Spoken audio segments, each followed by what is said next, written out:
पत्नी ने ना जाने क्या किया था कि पति ने उसे एक के बाद एक कई थप्पड़ जड़ दिए। हमेशा हर सिचुएशन को शांति से हैंडल करने वाली पत्नी भी इस बार इतनी अशांत हो उठी कि उसने अपनी चप्पल ही निकालकर पति की ओर दे फेंकी। चप्पल पति के बालों को छूते हुए निकल गई। ये किस्सा यहीं पर ख़त्म हो सकता था, मगर पति ने इसे अपनी मर्दानगी का विषय बना लिया और बात बद से बदतर होती चली गई। रिश्तेदारों ने भी आग में घी का काम किया। किसी ने कहा कि औरत अपने पति को चप्पल से मार सकती है, वो नहीं वफादार हो सकती और ना ही पतिव्रता। ऐसी औरत परिवार ही नहीं पूरे समाज पर कलंक की तरह होती है। बीवी के पक्ष वाले भी कहाँ पीछे रहने वाले थे। किसी ने कहा 21वीं सदी में जो भी स्त्री के साथ मारपीट करते हैं उन्हें तो जेल भेज देना चाहिए। तो कोई कहता जरूर उसको कोई और पसंद आ गई होगी, इसलिए पत्नी से मारपीट करने लगा है। बात कोर्ट तक पहुंच गई। दोनों पक्षों ने एक दूसरे के खिलाफ केस फाइल कर दिया। पति ने चिड़चिड़ होने का तो पत्नी ने दहेज और शारीरिक उत्पीड़न का आरोप लगाया। 2 वर्षों से अधिक समय के लिए केस चला था। इन 2 वर्षों के दौरान दोनों पति पत्नी अलग अलग रहे थे। इन 2 वर्षों के दौरान दोनों पक्षों के समर्थकों की संख्या कम हो गई थी। पहले जहां दोनों पक्षों में समर्थकों का समूह होता था, अब गिने चुने लोग रह गए थे। पति और पत्नी दोनों की आर्थिक स्थिति भी इस समय के दौरान नीचे आ चुकी थी। जिन्हें वो अपना शुभचिंतक समझ रहे थे, पैसों की बात आते ही उन्होंने भी अपना पलड़ा झाड़ लिया था। अगर कोई देने को राजी भी हुआ तो मोटे ब्याज की शर्त पर। आखिरकार वही हुआ जो सब चाहते थे, डाइवोर्स। हर कोई खुश था। दोनों पक्षों के रिश्तेदार, उनके माता पिता और दोनों के वकील। लेकिन 5 साल की सुख से शादी और एक सुंदर सी बेटी होने के बाद मिले इस डाइवोर्स से पत्नी मूक थी और पति शांत।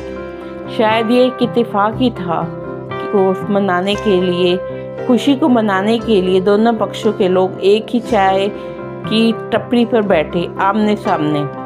इत्तेफाक इसलिए क्योंकि ज़्यादातर लोग जो एक दूसरे के विरोध पक्ष में सपोर्ट कर रहे थे, वे एक दूसरे को अच्छे से जानते भी नहीं थे।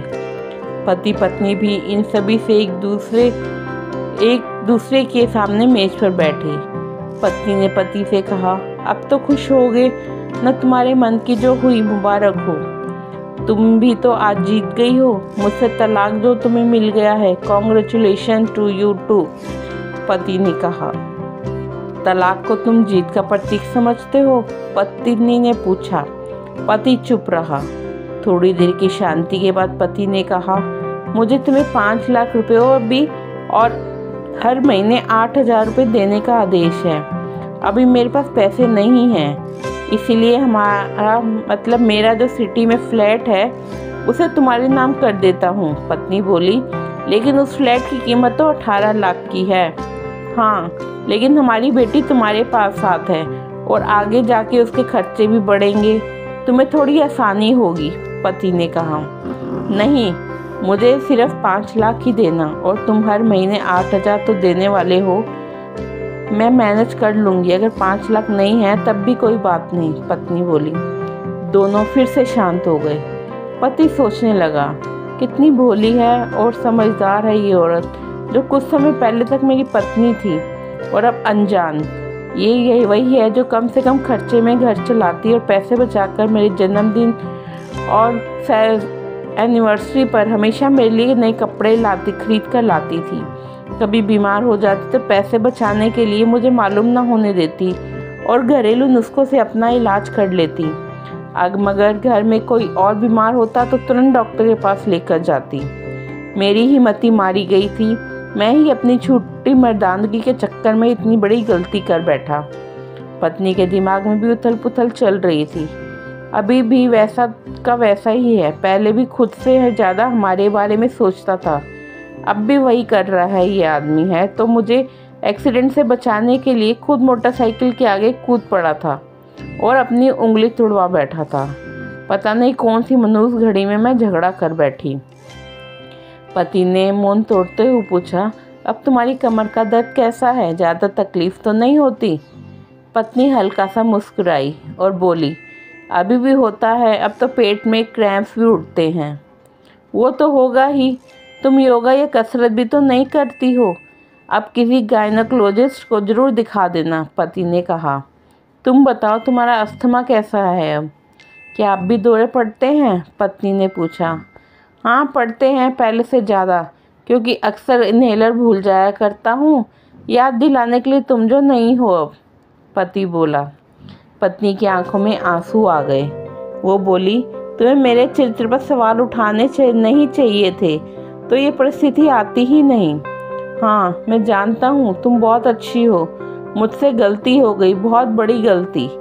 मैं लोगों के बहकावे में आ गया था, पति बोला।